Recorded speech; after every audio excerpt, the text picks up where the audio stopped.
Welcome back to Fifth of Jack Gaming, where today we're diving into the Magic world with a couple packs of Jumpstart. Jumpstart is a set that lets you have the beginner all the way to the most advanced player to be able to play it. You only need 2 packs, which gives you 40 cards, gives you the lands and everything that goes with it, and they are also themed to a certain thing. So without further ado, let's see what we got. In the first pack, looks like we're going to be mono red with spellcasting. Well, I won't say mono red because I don't know what the color other one's going to be. But we're going to be red with this guy. Alright, let's see what spellcasting has for us. Charbelcher Devils costs 5 and 1 red for a devil. At the beginning of your upkeep, return an instant or sorcery card at random from your graveyard to your hand.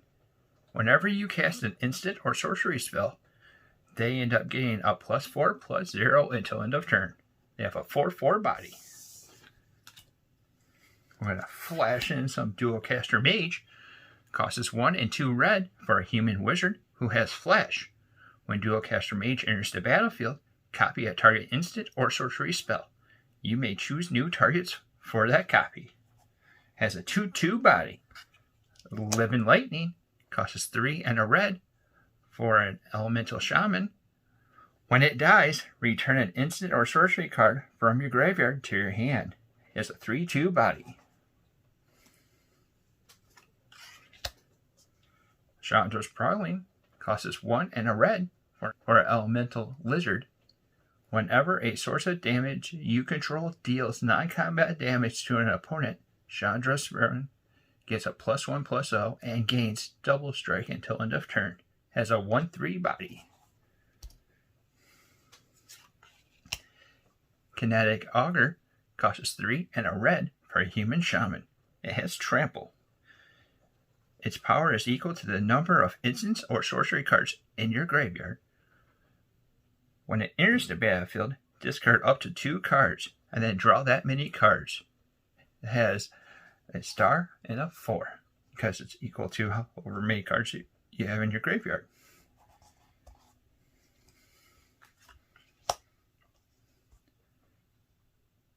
Heartfire Emulator costs 1 and a red for a human wizard with prowess. That means whenever we cast a spell, it gets a +1/+1 until end of turn for however many spells that we play. Costs a red. We get to sacrifice it. It deals damage equal to its power to a target, creature, or planeswalker. It has a 2/2 body. Big shock to us is shock. Costs a red. It's an instant. Does 2 damage to any target.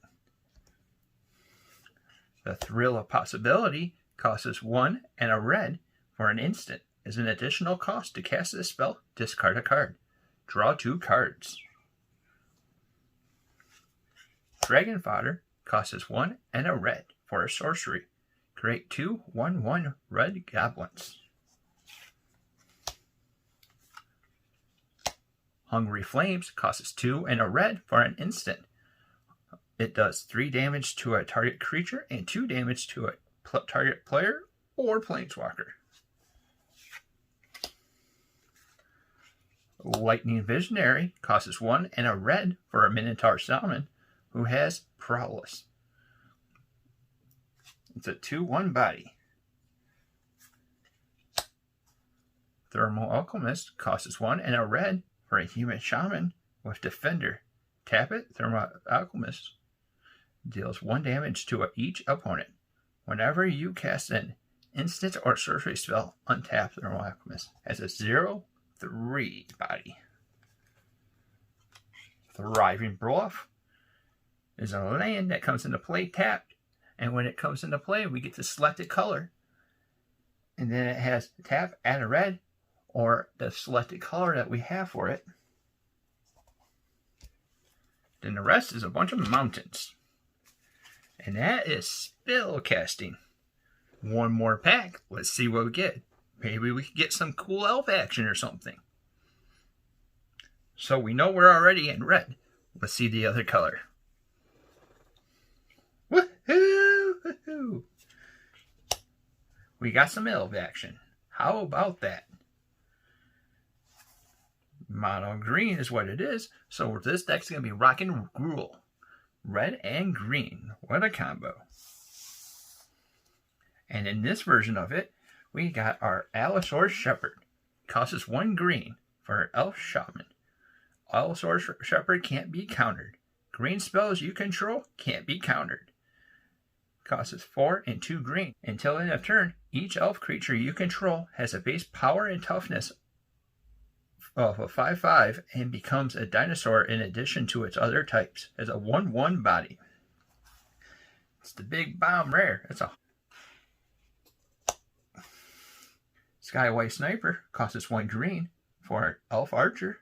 Has reach. Costs us 2 and a green. And then the sniper deals 1 damage to a target creature with flying. Has a 1/2 body. Doran's Elite costs us 1 and a green for an elf warrior. When Doran's Elite enters the battlefield, if you control another elf, create a 1/1 green elf warrior token. Has a 2/2 body. Signal's Wayfinder costs us 1 and a green for an elf scout. When it enters the battlefield, look at the top 4 cards of your library.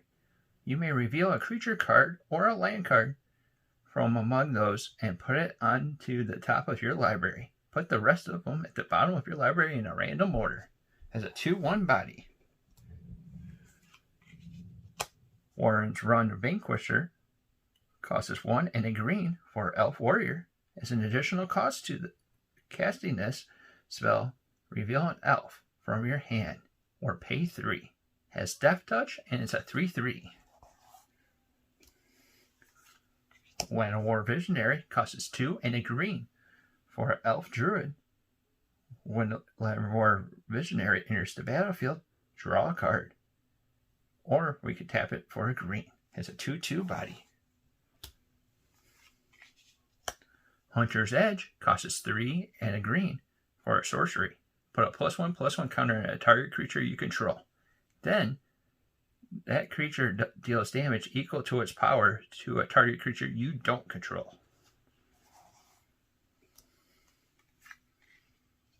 Titanic Growth costs us 1 and a green for an instant. Target creature gets +4/+4 until end of turn.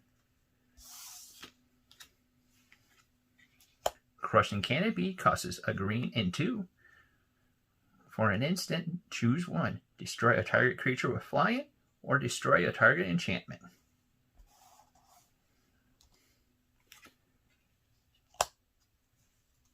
Leaf Glider costs us 1 and a green for an Elf Druid.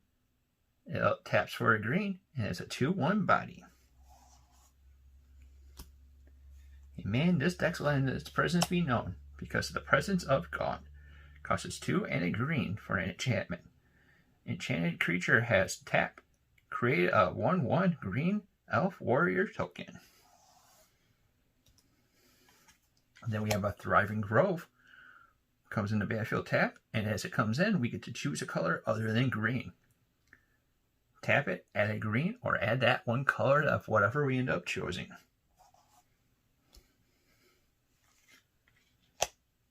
Wild Heart Invoker costs us 2 and 2 green for an Elf Shaman. Pay 8. Target creature gets +5/+5 and gains trample until end of turn. Has a 4/3 body. And then the rest of the cards are some plain old Jane Forests. Or Forest. If we were playing this deck, it would be Gruul. Spellcasting being red, elves being the green, making our peanut butter and jelly sandwich. I have to say, the high market card would be this Allosaurus Shepherd, which is amazing, doing amazing things, making stuff uncounterable, which is A-OK for this anti-blue-green mage. What did you think of the decks? Put it down in the comments down below. If you're liking the content that we're putting out, like, subscribe, and hit that little bell icon to be notified about any of our future content. Till next time, see you later.